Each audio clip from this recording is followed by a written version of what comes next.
How to overcome the stress related to infertility treatment. വന്ധ്യതാ ചികിത്സയുമായി ബന്ധപ്പെട്ട സ്ട്രെസ്സിനെ നമുക്ക് എങ്ങനെ അതിജീവിക്കാനാകും? ഒരു ഇൻഫെർട്ടിലിറ്റി ട്രീറ്റ്മെൻറ്റ് എന്ന് പറഞ്ഞാൽ അത് ഒത്തിരി വെല്ലുവിളികൾ നിറഞ്ഞതും കാലതാമസം നേരിട്ടേക്കാവുന്നതും അതുപോലെ ഒത്തിരി സ്ട്രെസ്ഫുള്ളുമായിട്ടുള്ളൊരു യാത്രയാണ്. എല്ലാം ശരിയായിട്ട് ചെയ്തിട്ടും നമ്മൾ എത്ര പരിശ്രമിച്ചിട്ടും അച്ഛനും അമ്മയും ആകാനുള്ള നമ്മുടെ ആഗ്രഹം സാധിക്കാതെ വരുമ്പോൾ നമ്മൾ അനുഭവിക്കുന്ന ദുഃഖം ചെറുതല്ല. ഈ സമയത്ത് ഈ ഇൻഫെർട്ടിലിറ്റി ട്രീറ്റ്മെൻറ്റ് എടുക്കുന്ന സമയത്ത് ദമ്പതികൾ അനുഭവിക്കുന്ന ഈ മാനസിക പിരിമുറുക്കത്തിന് ആക്കം കൂട്ടുന്ന പല കാരണങ്ങളുമുണ്ട്. വീട്ടിൽ നിന്നുള്ള പ്രഷർ, മാതാപിതാക്കളുടെയും അതുപോലെ ഇൻലോസിൻ്റെയും എക്സ്പെക്റ്റേഷൻസ്, നിങ്ങൾ ശ്രമിക്കാത്തത് കൊണ്ടാണെന്നുള്ള അവരുടെ കുറ്റപ്പെടുത്തലുകൾ, അതുപോലെ നമ്മുടെ ഫാമിലി, നമ്മുടെ ബന്ധുക്കൾ, സൊസൈറ്റി, അവരുടെ അനാവശ്യമായിട്ടുള്ള ചോദ്യങ്ങൾ, അവരുടെ കുറ്റപ്പെടുത്തലുകൾ, കളിയാക്കലുകൾ, അസ്ഥാനത്തുള്ള ഉപദേശങ്ങൾ, ഇതെല്ലാം സ്ട്രെസ്സ് കൂട്ടുന്നു. ഇതുകൂടാണ്ട് ദൂരെയുള്ള ഒരു ഇൻഫെർട്ടിലിറ്റി ട്രീറ്റ്മെൻറ്റേക്കുള്ള അടുപ്പിച്ചുള്ള യാത്രകൾ, അവിടുത്തെ ട്രീറ്റ്മെൻറ്റ് കാര്യങ്ങൾ, അതിനുവേണ്ടി നമ്മൾ ജോലിയിൽ നിന്ന് ലീവ് എടുക്കേണ്ടി വരുന്നത്, ബ്രേക്ക് എടുക്കേണ്ടി വരുന്നത്, അത് കാരണം ജോലി സ്ഥലത്ത് വരുന്ന സമ്മർദ്ദം. ഇതുപോലെ തന്നെ നമുക്ക് ഈ ട്രീറ്റ്മെൻ്റ് എല്ലാം ഒത്തിരി കോസ്റ്റ്ലി ആയിട്ടുള്ള പ്രൊസീജിയേഴ്സാണ്. അപ്പോൾ അതിന് ഫിനാൻസ് കണ്ടെത്തേണ്ടി വരേണ്ടത്. ഇതിനിടയിലും പങ്കാളികൾ തമ്മിലുണ്ടാകുന്ന അഭിപ്രായ വ്യത്യാസങ്ങൾ, ഒരു കുഞ്ഞിന് വേണ്ടിയുള്ള ഓട്ടപ്പാച്ചിലിനിടയിൽ സെക്ഷൽ ലൈഫിൽ വരുന്ന സ്ട്രെയിന്, പങ്കാളി നമ്മളെ മനസ്സിലാക്കുകയോ നമ്മളെ സപ്പോർട്ട് ചെയ്യുകയോ ചെയ്യുന്നില്ല എന്നുള്ള വിഷമം, അതുപോലെ പല തവണ നമ്മൾ ട്രീറ്റ്മെൻറ്റ് എടുത്ത് അത് ഫെയിലാകുമ്പോൾ, അത് കൂടെയുള്ളവർ പ്രഗ്നൻസിയൊക്കെ ആയി പോകുമ്പോൾ നമുക്ക് തോന്നുന്ന കുറ്റബോധം, നമുക്കത് കോപ്പ് ചെയ്യാൻ പറ്റാത്തൊരവസ്ഥ. ഇനിയിപ്പോൾ ഇത്രയൊക്കെ ചെയ്തിട്ട് ഒരു വട്ടം പ്രഗ്നൻസി ആയി കഴിഞ്ഞാലോ അത് പ്രഗ്നൻസി കണ്ടിന്യൂ ചെയ്യാൻ ബുദ്ധിമുട്ട് വന്ന്, അതിന് വളർച്ചക്കുറവ് വന്ന്, വൈകല്യങ്ങൾ വന്ന് അതെങ്ങാനും പോയി കഴിഞ്ഞാൽ പിന്നെ എല്ലാ ഹോപ്പും നശിച്ചൊരവസ്ഥ. ഇങ്ങനെ ഒത്തിരി സ്ട്രെസ്സിൽ കൂടെയാണ് ആ സമയത്ത് നമ്മൾ കടന്നു പോകുന്നത്. ഇതിനെയെല്ലാം നമുക്ക് എങ്ങനെ അതിജീവിക്കാനാകും? ഇതിനായിട്ട് ആദ്യം വേണ്ടത് നമ്മൾ സ്വന്തമായിട്ട് നമ്മുടെ സിറ്റുവേഷൻ ആക്സെപ്റ്റ് ചെയ്യുക എന്നുള്ളതാണ്. നമ്മുടെ കണ്ടീഷനെ പറ്റിയിട്ട് നമ്മൾ കൂടുതലായിട്ട് മനസ്സിലാക്കാൻ ശ്രമിക്കുക. നമുക്ക് അവൈലബിൾ ആയിട്ടുള്ള വേരിയസ് ആയിട്ടുള്ള ചികിത്സാ രീതികൾ എന്തൊക്കെയാണെന്ന് മനസ്സിലാക്കുക. അതിന് വരുന്ന കാലതാമസവും ട്രീറ്റ്മെൻറ്റിന് വരുന്ന കോസ്റ്റുകളും നല്ല സെൻറ്റേഴ്സിനെ പറ്റിയൊക്കെ കൂടുതലായിട്ട് അറിയാൻ ശ്രമിക്കുക. തിരഞ്ഞെടുപ്പുകൾ നടത്തുക. അതുപോലെ പങ്കാളിയുമായിട്ട് തുറന്നൊരു ആശയവിനിമയം വളരെ ഇമ്പോർട്ടൻ്റ് ആണ്. നമ്മൾ പങ്കാളിയായിട്ട് സത്യസന്ധമായി നമ്മുടെ ഇമോഷൻസ് നമ്മൾ ഷെയർ ചെയ്യുക. നമ്മുടെ ഫീലിങ്സും നമ്മുടെ സങ്കടങ്ങളും നമ്മുടെ ആൻസൈറ്റിയൊക്കെ അവരായിട്ട് ഷെയർ ചെയ്യുക. പറ്റുന്നതും അവരുടെ തീരുമാനങ്ങൾ നമ്മൾ സപ്പോർട്ട് ചെയ്യാനും മനസ്സിലാക്കാനും ശ്രമിക്കുക. അതുപോലെ നമ്മുടെ സിറ്റുവേഷൻ നമ്മൾ ആക്സെപ്റ്റ് ചെയ്ത് നമ്മുടെ ഇമോഷൻസ് എല്ലാം നമ്മൾ അത് സപ്രസ് ചെയ്ത് വെക്കേണ്ട ഒരു കാര്യമില്ല.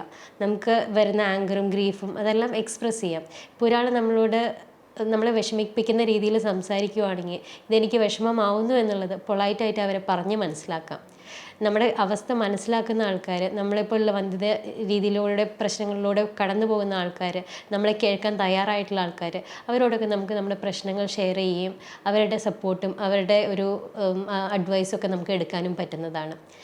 പലരും അതുപോലെയുള്ള ഫ്രണ്ട്സും ഫാമിലി മെമ്പേഴ്സിനെയൊക്കെ വീട്ടിലുണ്ടെങ്കിൽ അത് വളരെ ഒരു ആശ്വാസകരമായ കാര്യമാണ്.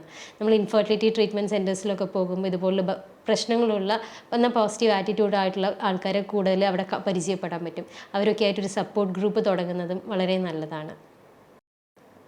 എപ്പോഴും റിയലിസ്റ്റിക് ആയിട്ടുള്ള ലക്ഷ്യങ്ങൾ വയ്ക്കുക. എപ്പോഴും നമുക്ക് ഒരു ട്രീറ്റ്മെൻറ്റ് എടുക്കുമ്പോൾ ആത്മവിശ്വാസം വളരെ വലിയൊരു കരുത്താണ്. എന്നിരുന്നാലും യാഥാർത്ഥ്യബോധം ഒരിക്കലും നമ്മൾ വിട്ടുപോകരുത്. ഈ ട്രീറ്റ്മെൻറ്റ് പ്രക്രിയ ഒത്തിരി സമയം പിടിക്കുന്ന ഒന്നാണ്. എപ്പോഴും വിജയം കിട്ടണമെന്നില്ല. ഈ ഒരു ബോധ്യം നമുക്ക് ഉണ്ടായാൽ നമുക്ക് ഒരു പരാജയം വരുമ്പോൾ അത് നേരിടാനുള്ള കരുത്ത് അത് നമുക്ക് നൽകും. അതുപോലെ തന്നെ സെൽഫ് കെയർ, നമ്മളെ തന്നെ സ്നേഹിക്കുക. അതിനായിട്ടുള്ള മാർഗ്ഗങ്ങൾ എന്ന് പറഞ്ഞാൽ നമ്മളിപ്പോഴും ഈറ്റ് ഹെൽത്തി, നല്ല ഭക്ഷണ രീതി ഫോളോ ചെയ്യുക. നമ്മൾ ഈ സമയത്ത് മധുര പലഹാരങ്ങൾ, ബേക്കറി ഐറ്റംസ്, ഫാസ്റ്റ് ഫുഡ് ഇതെല്ലാം അവോയ്ഡ് ചെയ്തിട്ട് പച്ചക്കറികൾ, fruits, nuts, berries, whole grains ഇതെല്ലാം കൂടുതലായിട്ട് യൂസ് ചെയ്യുക. ഒമേഗ 3 അടങ്ങിയ ഫാറ്റി ആസിഡ്സ് കൂടുതലായിട്ട് അടങ്ങിയ മത്സ്യങ്ങൾ ഇതെല്ലാം ഉപയോഗിക്കാൻ ശ്രദ്ധിക്കുക. അതുപോലെ തന്നെ റിലാക്സേഷൻ ടെക്നിക്സ് ഫോളോ ചെയ്യുക. ഫോർ എക്സാമ്പിൾ ഒരു മെഡിറ്റേഷൻ അല്ലെങ്കിൽ ഒരു യോഗ അല്ലെങ്കിൽ ഡീപ് ബ്രീതിങ് എക്സസൈസ് ഇങ്ങനെയൊക്കെ പ്രാക്ടീസ് ചെയ്യുക.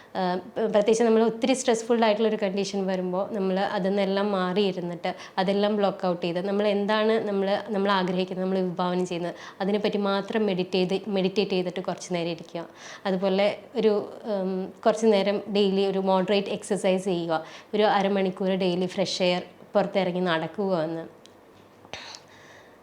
നിങ്ങളുടെ ഹോബീസൊന്നും ഈ സമയത്ത് വേണ്ടാന്ന് വെക്കേണ്ട. ഹോബീസെല്ലാം നമ്മുടെ ഹോബീസ് നമുക്ക് എപ്പോഴും സന്തോഷം നൽകുന്ന ഒന്നാണ്. അതുപോലെ തന്നെ പുതിയതായിട്ട് എന്തെങ്കിലും ഈ സമയത്ത് ലേൺ ചെയ്യാൻ ശ്രദ്ധിക്കുക. പുതിയതായിട്ടുള്ളൊരു നമുക്കറിയാത്തൊരു വിദ്യ പഠിക്കുമ്പോൾ തന്നെ നമ്മുടെ മനസ്സ് ഒത്തിരി ഫ്രീ ആയി കിട്ടും. അതുപോലെ ഈ സമയത്ത് നമ്മുടെ വർക്ക് ഷെഡ്യൂൾ ഇച്ചിരി ലൂസാക്കി വെക്കുക. പുതിയ അസൈൻമെൻറ്റ്സ് ഒന്നും ഈ സമയത്ത് എടുക്കാതിരിക്കുക. നമുക്ക് വീട്ടിലൊക്കെ ഹെൽപ്പിന് വേണ്ടി ആരെങ്കിലും നിർത്താൻ പറ്റുമെങ്കിൽ ഈ സമയത്ത് നിർത്താൻ പറ്റുമെങ്കിൽ അത് നിർത്തുക. എപ്പോഴും ഓർക്കുക, ഈ സ്ട്രെസ്സ് നമ്മുടെ ന്യൂറോ എൻഡോക്രൈൻ സിസ്റ്റത്തെ എഫക്റ്റ് ചെയ്യാം, ഹോർമോണൽ വേരിയേഷൻസ് ഉണ്ടാക്കാം, നമ്മുടെ ഇൻഫെർട്ടിലിറ്റി പ്രശ്നങ്ങൾ കൂടുതൽ ഗുരുതരമാക്കിയേക്കാം. അതുകൊണ്ട് എപ്പോഴും ഇൻഫെർട്ടിലിറ്റി എന്ന് പറയുമ്പോൾ, ഇൻഫെർട്ടിലിറ്റി ജേർണി, ഇൻഫെർട്ടിലിറ്റി ട്രീറ്റ്മെൻറ്റ് എന്ന് പറയുമ്പോൾ നമ്മൾ പേടിപ്പെടുത്തുന്ന, ഒത്തിരി നിരാശ നൽകുന്ന ഒരു യാത്രയാണ്. പക്ഷേ പ്രതീക്ഷ കൈവിടാണ്ട് തുറന്ന ഹൃദയത്തോടു കൂടെ അതിൽ മുന്നോട്ട് പോകാനുള്ള വഴി കണ്ടെത്താൻ നിങ്ങൾക്ക് കഴിയട്ടെ എന്ന് ഞാൻ ആശംസിക്കുന്നു.